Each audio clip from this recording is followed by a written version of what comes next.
Graça e paz, amados irmãos e irmãs que nos acompanham aqui pelo nosso canal do YouTube. E hoje vamos estar dando continuidade à leitura deste livro tão precioso que é Bom Dia, Espírito Santo.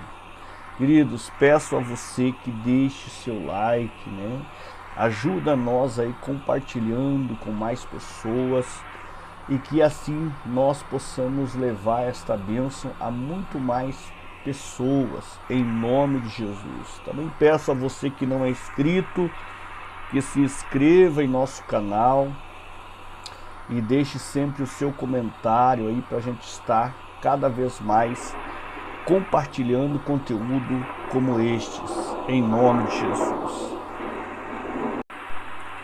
Passo a passo. Há 7 passos distintos para a oração. O primeiro passo é a confissão. Comece reconhecendo quem é Deus. Abraão o chamou Senhor, o Deus Altíssimo, Criador dos céus e da terra. Gênesis capítulo 14, versículo 22. Comece declarando o poder do Todo-Poderoso. Elias começou a sua oração no Monte Carmelo. Senhor Deus de Abraão, de Isaque e de Israel. 1 Reis, capítulo 18, versículo 36. Se você quer que o fogo caia, comece a confessando quem é Deus. O próximo nível de oração é a súplica. Simplesmente deixe seu pedido se fazer conhecido ao Senhor. Infelizmente, esse é o passo em que muitas pessoas passam tempo demais. Toda a sua vida de oração parece se concentrar em necessidades, vontades e desejos. É claro que seus problemas pessoais são dignos da atenção de Deus. Mas depois que você os compartilhou, não é hora de dizer amém. O melhor ainda está por vir. O terceiro passo é um que amo muito. É a adoração. Esse deve ser um momento de absoluta beleza e devoção. Amá-lo, adorá-lo. Pode começar com as palavras: Jesus, amo você. De repente você sente a presença do Espírito Santo e 2 horas depois olha para seu relógio e diz: não acredito que o tempo passou tão rápido, é tão real, tão vivo. Quarto, há um momento de intimidade. É quase muito amoroso, muito sagrado e muito lindo para ser descrito. Houve momentos em que, em profunda oração, senti como se alguém estivesse parado ali, acariciando minha testa. Era como se o Senhor estivesse me falando: obrigado, fico muito feliz por estar com você. Lembre-se, o Espírito Santo nunca irá forçar sua presença sobre você. Ele não exige ou estipula nada sobre sua vida de oração. Mas você, se disser, ajude-me a orar, ele está pronto para responder. Às vezes em minha vida, minha oração continuou durante horas nesse nível. Mas a intimidade não é um ponto de onde você pode começar. Nem é possível passar correndo pelos primeiros passos para chegar a esse ponto. O 5º nível de oração é a intercessão. Jesus disse que o Espírito nos revelaria coisas e foi o que aconteceu comigo. Quando você convida o Espírito para ajudá-lo a orar, ele não foca nas suas necessidades e desejos egoístas. Não. O foco é externo. Ele colocou diante de mim nomes e rostos de pessoas em que em não pensava havia anos e intercedia em oração por eles. Mas não acredite que é um período de alegria e adoração. É justamente o contrário. A primeira vez intercedi não tinha certeza do que queria. A comunhão acabou. A proximidade acabou. Durante esse período senti tanta dor e agonia que é difícil colocar em palavras. Literalmente batia no chão com toda a minha força enquanto orava. Por minha família, amigos, ministros, até por nações. Deixe-me avisá-lo. É possível entrar na intercessão com um estalar de dedos. Não aparece instantaneamente, porque é uma parceria com Deus, que exige uma relação profunda e intensamente pessoal. Veja, o Espírito Santo guia sua vida de oração passo a passo. Comigo não aconteceu no primeiro dia, ou no segundo, ou no terceiro. Foram pelo menos 6 meses antes de entrar nas profundezas da oração. As Escrituras ensinam que, se somos fiéis com as pequenas coisas, Deus nos dará mais. É o que Ele faz. É o Pai perfeito, o professor perfeito. Mas o que aconteceu em seguida valeu o trabalho. O 6º passo na oração é o agradecimento. Como Paulo escreveu: mas graças a Deus que nos dá a vitória por meio de nosso Senhor Jesus Cristo. Primeira carta de Coríntios, capítulo 15, versículo 57. Sempre passei muito tempo agradecendo ao Pai, ao Filho e ao Espírito Santo. Finalmente, o passo 7 na oração é o louvor. Às vezes eu canto, às vezes falo na linguagem do Espírito, mas das profundezas de meu ser explodo em louvor total. É a forma mais pura de oração que já experimentei. Você pode perguntar: Beni, você sempre inclui todos esses 7 passos? Minha resposta é sim. E eis o que é o mais maravilhoso do Espírito. Se lhe permitir que opere por meio de oração, descobrirá que não está fazendo a maior parte dela. Ele parece estar fazendo tudo, até na intercessão. Por mais dolorosa que seja, os braços do Espírito o estão levantando, refrescando, ou instantaneamente, quando sua oração terminar. Paulo estava certo quando disse: ore no Espírito em todas as ocasiões, com toda oração e súplica. Efésios capítulo 6, versículo 18. Ele sabia haver mais de um tipo de oração. Ele está aqui. Não há substituto para o preenchimento do Espírito, que vem como um resultado direto da sua oração. É o poder que afetará tudo o que você fizer. Recentemente fui convidado a falar na Colômbia, na América do Sul. Foi uma cruzada de 3 dias e na noite do segundo, uma quarta-feira, estava falando sobre o Espírito Santo. No meio da minha mensagem, senti o poder do Espírito Santo tomar conta do culto. Senti sua presença. Parei de pregar e falei às pessoas: Ele está aqui. Os ministros na plataforma e as pessoas na audiência sentiram a mesma coisa. Era como uma rajada de vento que entrou e rodou dentro daquele lugar. As pessoas ficaram de pé em uma explosão espontânea de louvor, mas não ficaram por muito tempo. Em todos os lados, elas começaram a tombar e cair no chão sob o poder do Espírito Santo. Foram mortas no Espírito.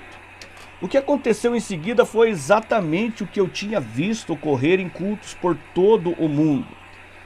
As pessoas começaram a receber Cristo como seu Salvador pessoal e curas começaram a acontecer por todo o auditório. Quando falo sobre o Espírito Santo, uma unção incomum segue ao ensinamento sempre. há uma incrível manifestação da presença de Deus. Muito diferente dos outros momentos, os milagres parecem ser mais intensos, mas pessoas são salvas em comparação com os outros encontros. O toque de Deus na vida das pessoas é mais pronunciado. Nesses cultos, os chamados para o altar parecem ser mais fáceis. Não é preciso implorar ou pedir instantaneamente. As pessoas vêm para a frente em busca de salvação. Assim como o Senhor prometeu, o Espírito atrai as pessoas a Cristo. Depois dos cultos, as pessoas se aproximam para dizer: esse foi o encontro mais poderoso de que já participei. É como se o Espírito Santo tivesse honrado o culto, porque ele é um convidado sempre bem-vindo. Durante essa mesma cruzada, o pastor Colin, meu intérprete, se aproximou de mim depois de uma aula matinal sobre o Espírito Santo, com quase 2.000 pregadores. Começou a soluçar, então levantou sua cabeça das mãos e disse com grande emoção: querido irmão, conheço tão pouco sobre o Espírito Santo. Sinto como se estivesse no jardim de infância. Ele foi tomado pela realidade da mensagem. Em outros momentos vi um intérprete parar no meio da minha mensagem, começar a chorar incontrolavelmente. Esse é o poder do Espírito. Aleluia. O que acontece em um culto pode acontecer com você, aí bem onde está. É por isso que estou pedindo que se entregue totalmente ao Espírito. Você começará a entender o que Paulo quer dizer quando fala: deixem-se encher pelo Espírito, falando entre si com salmos, cantando e louvando de coração ao Senhor, dando graças constantemente a Deus Pai. E saberá porque ele diz: sujeitem-se uns aos outros. Efésios capítulo 5, versículo 18 ao 21. O segundo vento. Você está preparado para a brisa celestial de Deus encher suas velas? Começa com a salvação. Quando você confessa seus pecados e assume o compromisso de seguir a Jesus como Senhor e Salvador, até Cristo falou sobre o vento quando contou sobre a redenção. Ele disse a Nicodemos, membro do conselho, governante judeu: não se surpreenda pelo fato de eu ter dito: é necessário que vocês nasçam de novo. O vento sopra onde quer, você o escuta, mas não pode dizer de onde vem nem para onde vai. Assim acontece com todos os nascidos do Espírito. João capítulo 3, versículo 7 ao 8. Assim como a salvação é descrita como um vento, o Espírito Santo é descrito como um segundo vento, um vento de poder. No dia de Pentecoste, de repente, veio do céu um som como de um vento muito forte e encheu toda a casa na qual estavam sentados. Atos 2:2. O vento do Espírito está soprando e é poderoso. É um poder que colocará a sua vida em movimento. É hora de lançar seu barco, içar sua vela e começar a ser preenchido continuadamente, preenchido com o vento do Espírito Santo. Uma poderosa entrada. Como poderia ser? Tinha entregado minha vida ao Senhor e estava lutando para viver a vida cristã.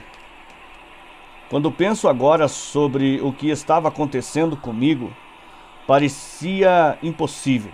Em fevereiro de 1972, depois da minha experiência de renascer, sabia que meu coração tinha sido purificado, mas as dificuldades que enfrentava pareciam insuperáveis. Havia conflitos em casa, indecisão sobre meu futuro e uma autoimagem tão baixa quanto o chão sob meus pés.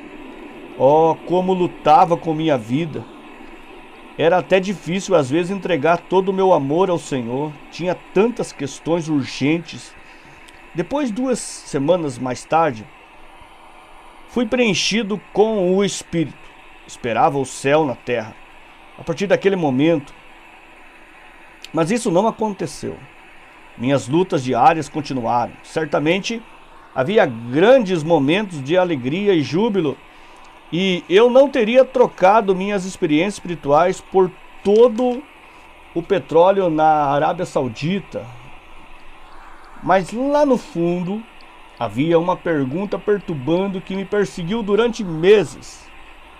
É só isso, eu me perguntava.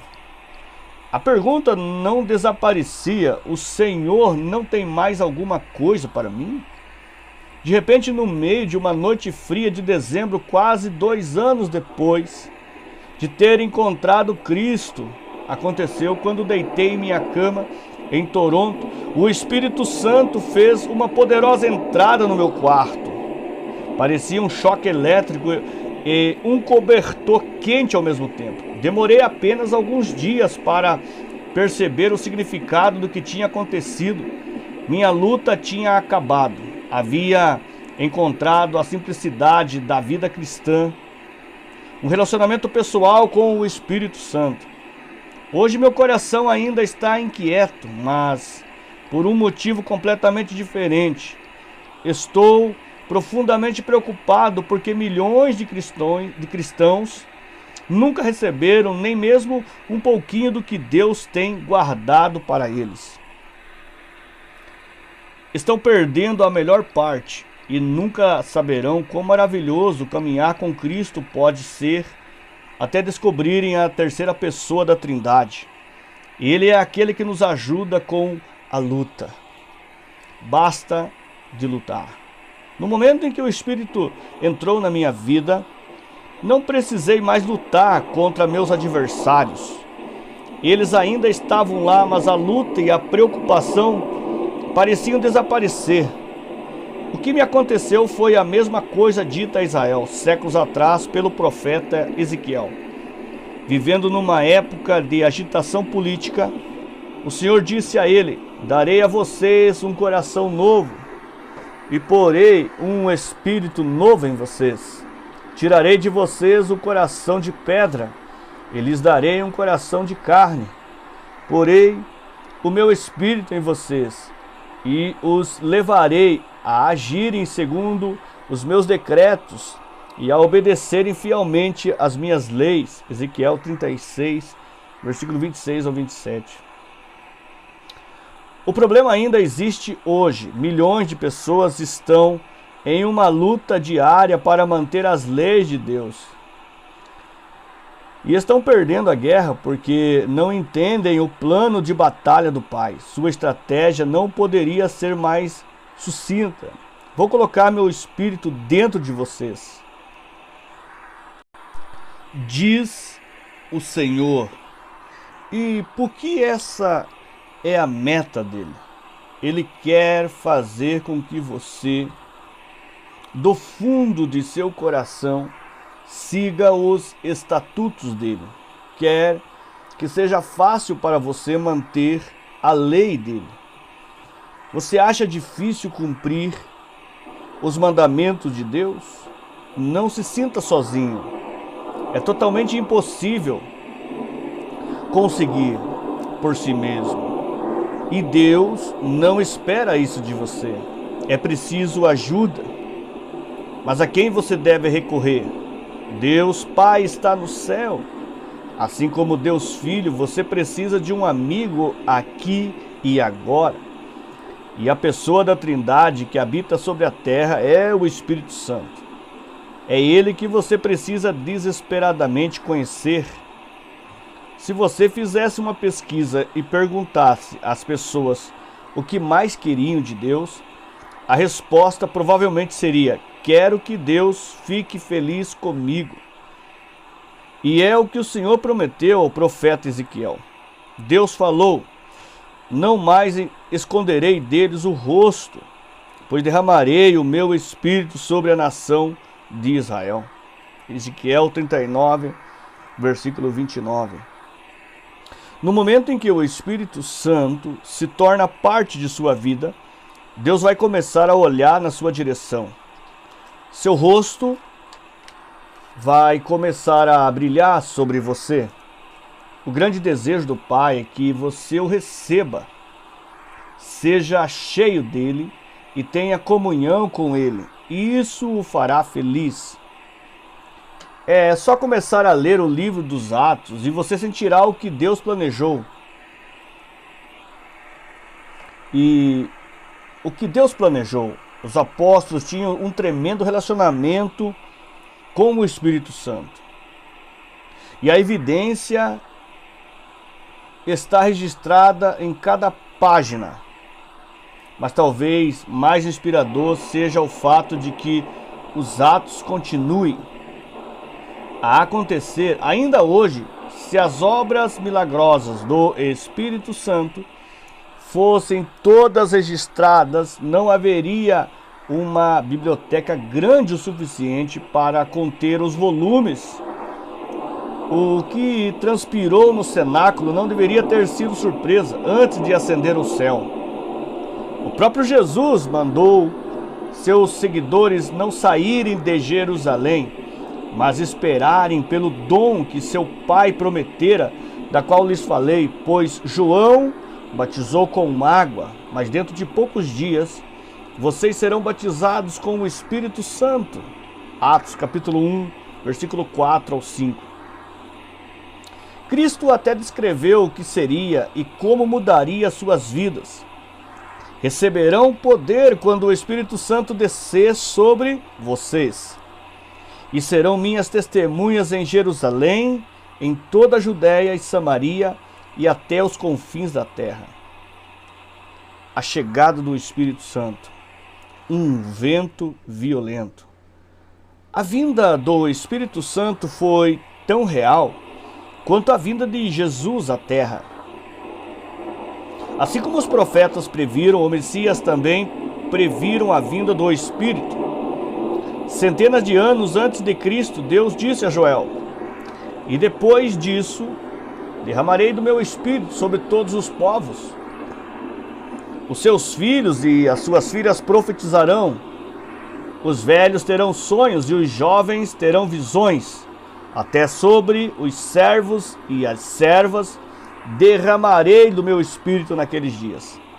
Joel capítulo 2, versículo 28 ao 29. O Espírito Santo veio e que poderosa entrada! O som de um vento estrondoso, línguas de fogo, uma demonstração do poder de Deus. Sua chegada à terra foi completamente espetacular. Chegando o dia de Pentecostes, estavam todos reunidos num só lugar. De repente, veio do céu um som como de um vento muito forte, e encheu toda a casa na qual estavam assentados, e viram o que parecia línguas de fogo, que se separaram e pousaram sobre cada um deles. Todos ficaram cheios do Espírito Santo e começaram a falar outras línguas, conforme o Espírito os capacitava. Atos capítulo 2, versículo 1 e 4. Foi exatamente como Isaías tinha previsto, com lábios trópicos e língua estranha, Deus falará a este povo.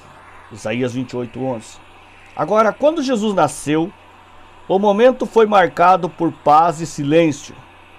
Era uma linda noite em Belém, tão clara que os pastores seguiram a estrela até a manjedoura, que contraste com o poderoso barulho que acompanhou a chegada do Espírito Santo, criou tal clamor em Jerusalém que, ouvindo-se o som, ajuntou-se uma multidão que ficou perplexa. Atos capítulo 2, versículo 6. Eu costumava pensar que a frase quando estava barulhento do lado de fora, significava que alguém estava correndo pela cidade dizendo: venham, venham ver o que está acontecendo. Mas não foi assim. O pandemônio do que aconteceu foi literalmente ouvido por toda a cidade. Veja, havia em Jerusalém judeus tementes a Deus, vindos de todas as nações do mundo. No versículo 5. Consegue imaginar o que eles pensaram? A palavra diz que quando eles ouviram esse som, correram espantados para o local, pois cada um os ouvia falar em sua própria língua. Completamente fascinados, perguntaram: acaso não são galileus todos esses homens que estão falando? Então, como os ouvimos cada um de nós em nossa própria língua materna?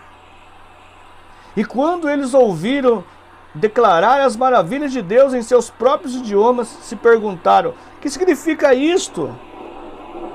Sua estrondosa chegada não aconteceu em um templo feito por pedras. Em vez disso, o Espírito Santo apareceu para 120 cristãos que se tornaram um novo templo de Deus. Você lembra que quando Salomão terminou o seu templo, ele tinha 120 sacerdotes tocando cornetas? 2 Crônicas, capítulo 5, versículo 12. As escrituras registram que então uma nuvem encheu o templo do Senhor, de forma que os sacerdotes não podiam desempenhar o seu serviço, pois a glória do Senhor encheu o templo de Deus. Aconteceu novamente no cenáculo.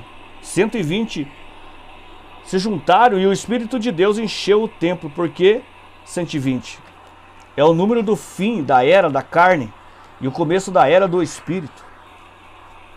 No Gênesis, onde por 120 anos Noé construiu a arca, a era da carne terminou. Deus disse: por causa da perversidade do homem, meu Espírito não contenderá com ele para sempre. Ele só viverá 120 anos. Gênesis 6, versículo 3. É precisamente por esse motivo que o Senhor juntou 120 no Pentecoste, para que Deus, Espírito Santo, pudesse ser liberado entre as nações. Foi o que marcou o começo da era do Espírito. Os observadores não conseguiram entender o que estava acontecendo. Alguns zombaram deles e disseram: eles beberam vinho demais. Atos capítulo 2, versículo 13. Mas Pedro levantou-se com os 11. Em alta voz dirigiu-se à multidão: homens da Judéia e todos os que vivem em Jerusalém, deixe-me explicar-lhes isto. Ouçam com atenção. Estes homens não estão bêbados, como vocês supõem. Ainda são 9 horas da manhã, ao contrário. Isto é o que foi prometido ou predito pelo profeta Joel. Os 120 estavam cheios do Espírito, que não conseguiam se aguentar sobre suas próprias pernas. O Espírito era tão poderoso que tomou controle das nações dos cristãos. Ele operou mudando seus discursos, suas emoções e seus comportamentos. O que Jerusalém testemunhou não foi embriaguez, mas a incrível alegria que surge quando o Espírito toma controle. Já fui acusado de algumas coisas também. Que transformação no íntimo, no tímido de Pedro. Isso fez com que surgisse o pregador que havia nele, e ele levantou sua voz e falou com ousadia para a crescente multidão. Mas quem você acha que lhe entregou as palavras? A mensagem cativante vinha do Espírito Santo, porque o nosso evangelho não chegou a vocês somente em palavra, mas também em poder no Espírito Santo. 1 Tessalonicenses capítulo 1, versículo 5. Isso mesmo, o evangelho é pregado pelo Espírito Santo. Lembre-se, a palavra diz: o Espírito trabalhando com eles, é ele que faz a obra. Agora veja o que começa a acontecer de repente no livro dos Atos. O Espírito Santo dá enorme autoridade àqueles que o recebem. São 3 horas da tarde quando Pedro e João estavam indo ao templo e estava sendo levado para a porta do templo, chamada Formosa, um aleijado de nascença que ali era colocado todos os dias para pedir esmolas aos que entravam no templo. Atos capítulo 3, versículo 2. Virando-se para o mendigo desgrenhado, Pedro e João olharam bem para ele, e então Pedro disse: olhe para nós. No versículo 4. É uma coisa maravilhosa ver um homem completamente entregue ao Espírito Santo. Pedro estava cheio de uma ousadia e de um poder que nunca tivera quando olhou profundamente dentro da alma desse pobre homem, olhando diretamente pelos seus olhos. O mendigo sabia que Pedro e João não estavam brincando. Uma coragem sagrada tinha tomado posse dos apóstolos. Quando Pedro disse: olhe para nós, o homem imediatamente olhou para eles, com atenção, esperando receber deles alguma coisa. Versículo 5. Então Pedro falou: não tenho prata nem ouro, mas o que tenho, isto lhe dou. Em nome de Jesus Cristo Nazareno, ande. Versículo 6. Ele o pegou pela mão direita, ajudou a subir instantaneamente. Os pés e os tornozelos do homem ficaram fortes. Deu um salto, pôs-se em pé e começou a andar. Depois entrou com eles no pátio do templo, andando, saltando e louvando a Deus. Versículo 8. Você pode imaginar a consternação do templo. O mendigo fez uma entrada triunfal. Eles o reconheceram imediatamente e fixaram os olhos e ficaram perplexos. E muitos admirados com o que lhe tinha acontecido. Versículo 10. Não é uma experiência de ontem. O poder e a autoridade que os apóstolos receberam começaram a tocar as vidas em todo lugar. Seu ministério foi seguido por muitos sinais e maravilhas entre o povo. Atos capítulo 5, versículo 12. E qual foi o resultado?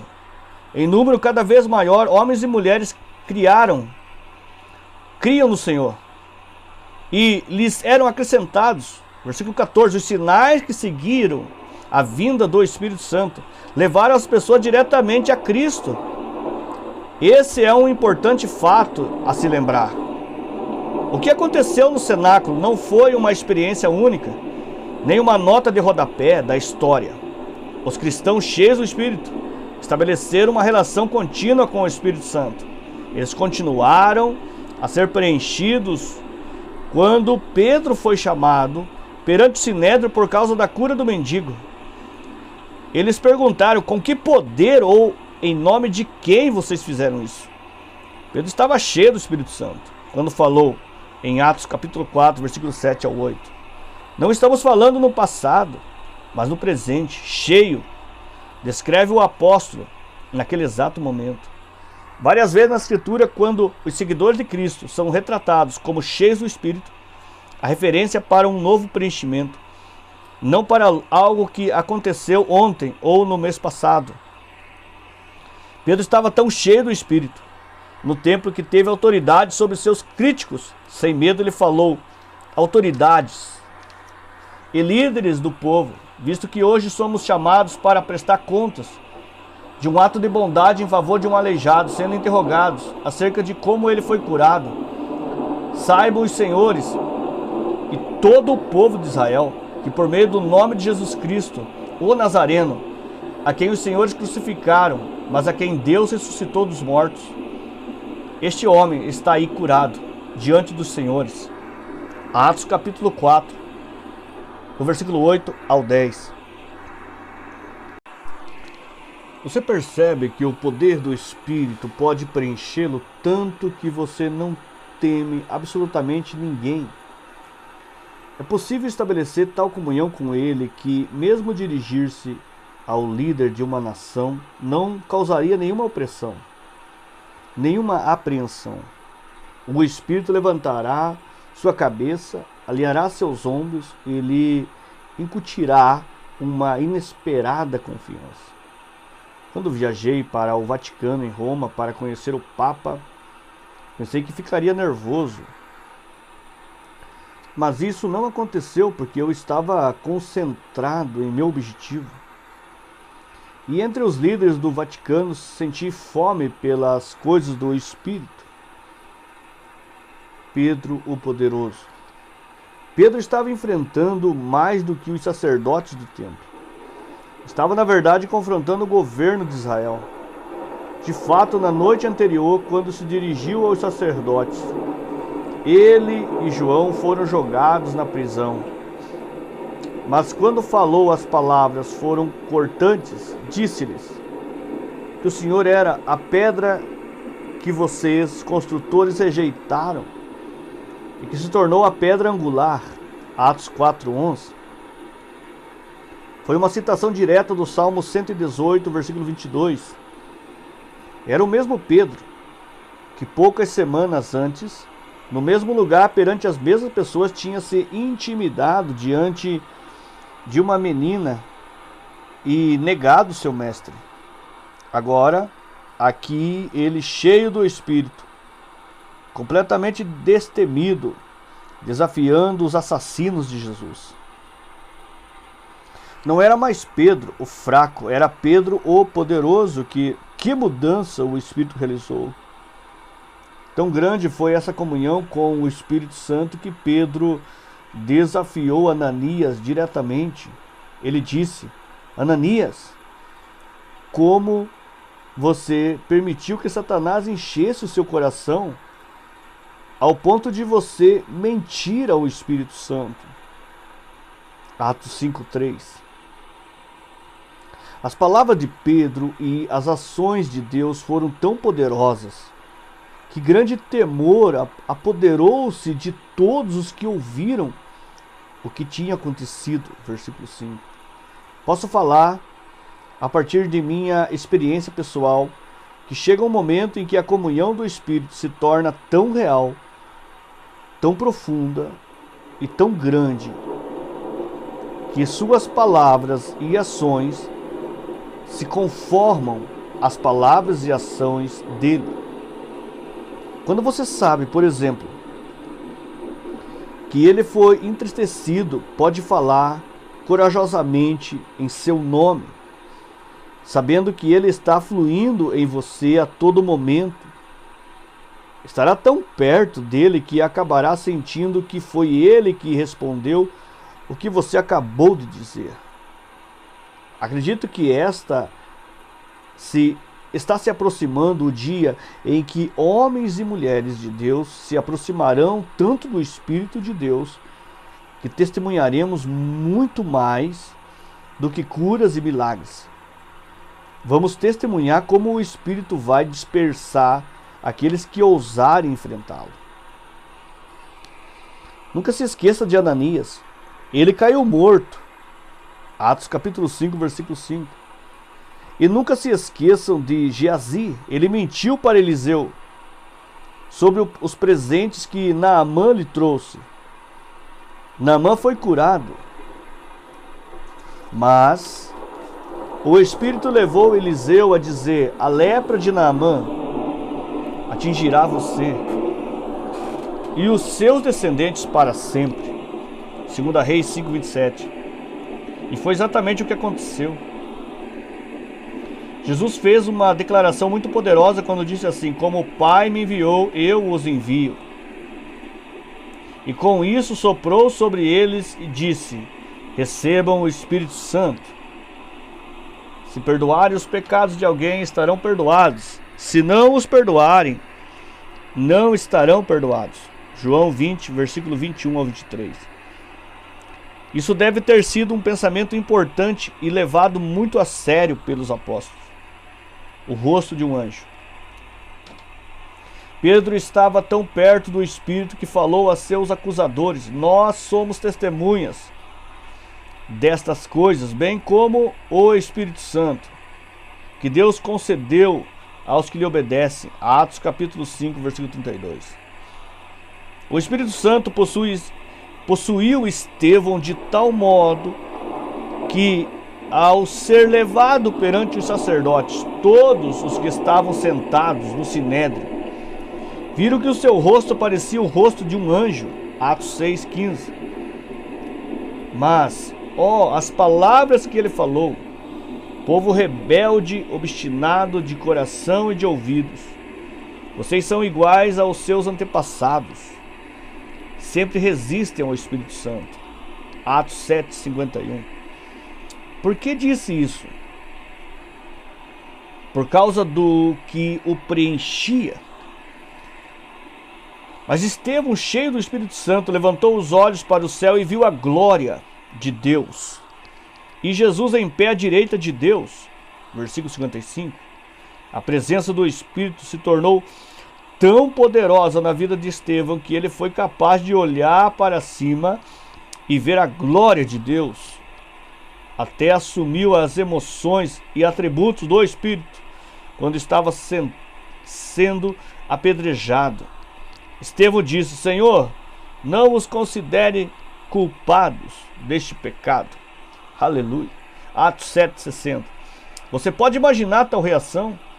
Ele não disse a Deus: julgue-os, mate-os, trucide-os. O Espírito Santo fez a diferença. Estou convencido de que há um ponto em seu relacionamento com o Espírito em que a unção se torna pesada sobre você. Sua presença tão perto de você que é possível olhar para cima e ter uma visão de Deus. Ele se torna real a esse ponto. Saulo, durante sua dramática conversão, teve uma experiência única com o incrível poder do Espírito Santo. Como estava a caminho de Damasco, soltando ameaças assassinas contra os seguidores de Cristo, de repente brilhou ao seu redor uma luz vinda do céu. Ele caiu por terra e ouviu uma voz que lhe dizia: Saulo, Saulo, por que você me persegue? Atos capítulo 9, versículo 3 ao 4. Estava trêmulo e atônito. Quem és tu, Senhor? Saulo perguntou. Ele respondeu: eu sou Jesus, a quem você persegue. Levante-se, entre na cidade, alguém lhe dirá o que você deve fazer. Atos capítulo 9, versículo 5 e 6. Os homens viajando com Saulo ficaram espantados e sem palavras. Saulo ficou cego por 3 dias por causa da experiência antes de Deus curá-lo. E ele está cheio do Espírito Santo. Novamente o Espírito fez uma entrada poderosa. Transformou Saulo. O antagonista em Paulo, o apóstolo. Na verdade, o efeito foi sentido por toda a terra. A igreja passava por um período de paz em toda a Judéia, Galiléia e Samaria.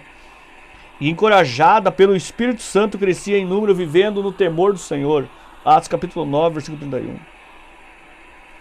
Só posso imaginar o que aconteceria se cada ministro da terra caísse prostrado e procurasse um relacionamento pessoal com o Espírito Santo.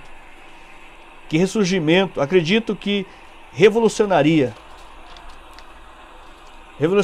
tanto o mundo das igrejas que os santuários não conseguiriam acomodar todas as pessoas. Graças a Deus pelos pastores que estão vivos no Espírito. Mas ouvi alguns ministros que, para ser honesto, serviriam melhor como agentes funerários. Uma comunhão contínua com o Espírito faz a diferença. As pessoas buscam por uma realidade que somente o Espírito Santo torna possível. Ele nunca para de trabalhar. Desde o momento do Pentecoste, o Espírito começou o seu trabalho sobre a terra e nunca parou. Nunca. É incrível como ele interveio na vida de Pedro quando estava orando no telhado. Deus lhe deu uma visão. Enquanto Pedro ainda estava pensando na visão, o Espírito lhe disse: Simão, 3 homens estão procurando por você. Portanto, levante-se e desça. Não hesite em ir com eles, pois eu os enviei. Atos capítulo 10, versículo 19 ao 20.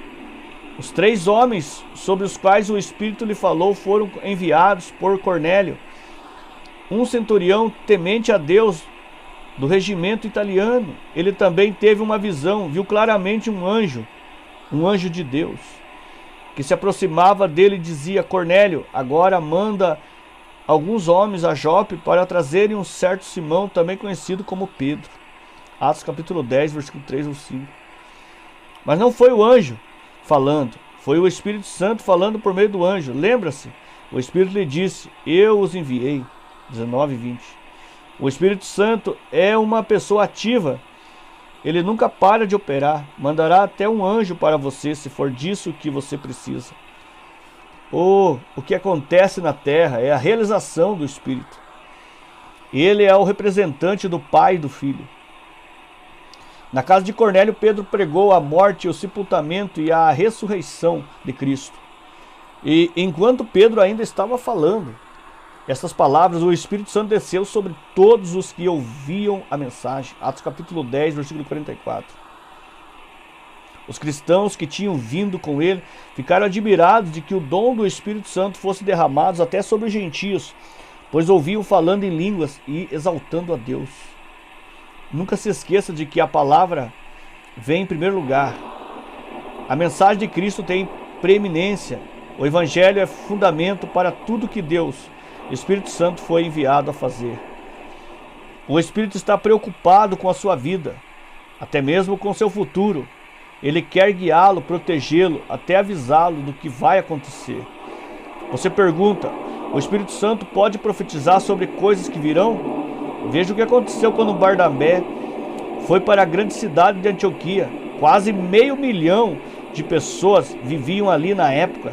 Durante um ano inteiro, Barnabé e Saulo pregaram para um grande número de pessoas naquela igreja enorme que não parava de crescer. Naqueles dias, alguns profetas desceram de Jerusalém para Antioquia. Um deles, Ágabo, levantou-se e pelo Espírito predisse que uma grande fome sobreviria a todo o mundo romano. O que aconteceu durante o reinado de Cláudio? Os discípulos, cada um segundo as suas possibilidades, decidiram providenciar ajuda para os irmãos que viviam na Judéia. Atos capítulo 11, versículo 27 ao 29. E era assim que o Espírito Santo estava perto de suas vidas diárias.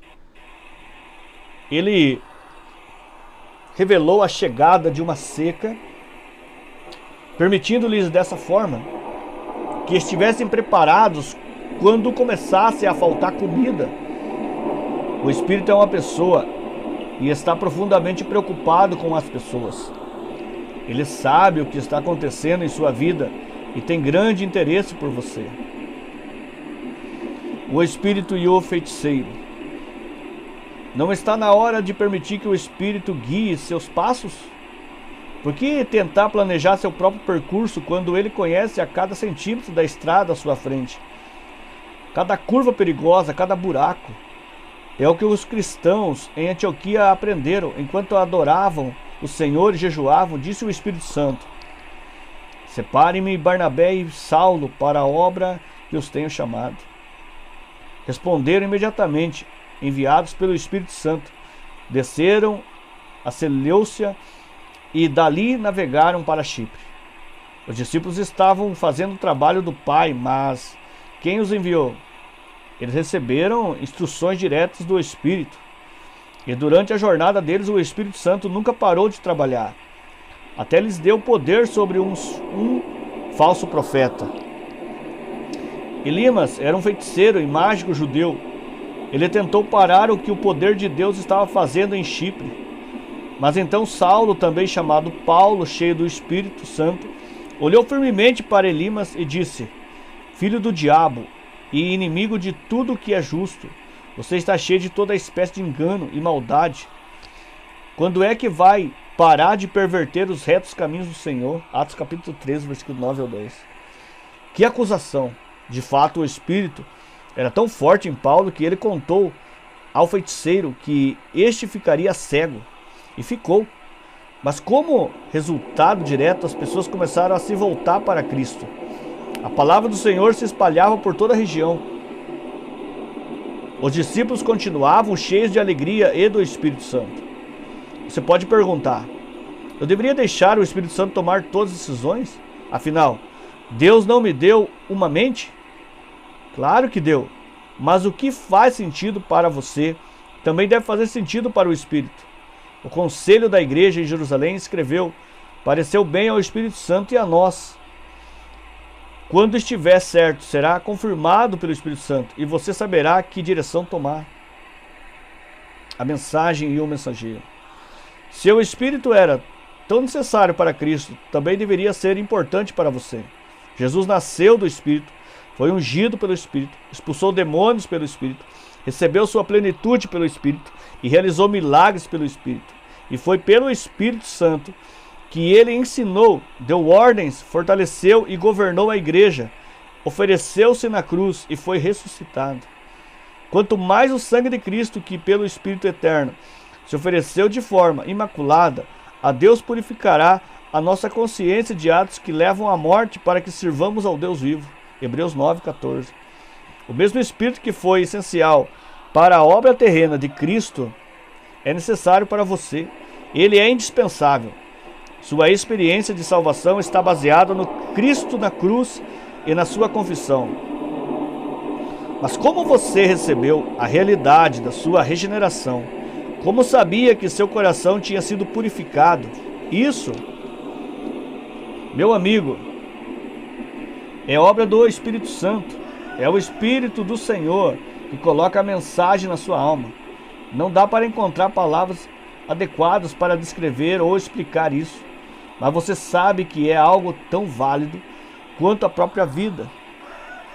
Se aquela realidade é tão forte, tão profunda e tão pessoal, então quão real é quem a entrega? É uma pergunta significativa. Quão real deve ser o mensageiro se a mensagem é tão real? O Espírito Santo anseia um relacionamento pessoal, diário e contínuo com você. Ele quer fazer uma entrada poderosa em sua vida. Espaço para o Espírito. Durante gerações, as pessoas foram levadas a acreditar que o Espírito é uma coisa, com base em milhares de vozes, milhões de palavras escritas e uma atitude que permeou toda a fé cristã. Fomos programados a pensar no Espírito Santo como algo em vez de alguém. Ouvi um refrão recentemente que dizia: "Dê-me mais de ti", e pensei: por que? Isso não é bíblico. Não se pode ter uma parte dele. É uma pessoa. Não se pode quebrá-lo em pequenos pedaços, um braço essa semana e uma perna na próxima. Não é de mim mais de ti. É exatamente o oposto. Você deveria estar chamando ao Espírito: por favor, leve mais de mim. Ele não se entrega a você. Não. Você se entrega a Ele. Um lugar para Ele. Sem dúvida, a mensagem mais esquecida da igreja hoje em dia é que o Espírito Santo é real e devemos abrir um espaço para Ele. Triste, não é? Milhares de ministros do Evangelho não compreendem as obras do Espírito no planeta Terra. Tenho medo de que também tenham sido programados da escola dominical ao seminário, foram levados a acreditar que o Espírito é um membro menor da Trindade, que veio no Pentecoste e continua flutuando nas nuvens desde então. Na verdade, muitos evitam falar seu nome para que as pessoas não os confundam com um desses excêntricos carismáticos. Deus queria que a igreja fosse viva e vibrante. Pouco antes de voltar ao céu, Jesus proferiu as inesquecíveis palavras: "Estes sinais acompanharão os que crerem." Marcos 16:17. Talvez a pergunta mais complexa que recebi como ministro foi: se o Espírito Santo foi enviado para dar poder aos cristãos, para terem uma vida vitoriosa, por que existem tantos desesperançados e derrotados? Quando eu era evangelista, ia à igreja, realizava encontros, orava pelas necessidades das pessoas e voltava para a minha casa. Realmente não sabia o que estava acontecendo na minha vida e na vida diária das pessoas. Mas agora que sou um pastor, minha perspectiva mudou totalmente e fico perturbado pelo que vejo. Agora percebo que um número infinitamente maior de pessoas tem problemas tão grandes como jamais sonhei. Que tantos cristãos estivessem desanimados, deprimidos e à beira da falência espiritual. Era algo quase impensável. Vejo repetidamente pequenos problemas aparecerem na vida das pessoas e de repente emergirem como Golias ou Monte Everest. Deus Pai, peço, onde está a vitória? Onde está a alegria? Na semana passada, nossa congregação experimentou um grande derramamento do Espírito em uma noite de domingo. Quando eu pregava para as pessoas, sentia uma unção incomum. A caminho de casa gritava: "Aleluia!" Falei para a Suzane, minha esposa: "Que culto incrível! Não é maravilhoso o que Deus está fazendo aqui?" Mas assim que entrei em nossa casa, o telefone tocou. E pelos 30 minutos seguintes, Ouvi a dolorosa história de um homem que tinha estado naquele culto. Ele chorou muito quando me disse: não sei mais o que fazer. Isso aconteceu muitas vezes.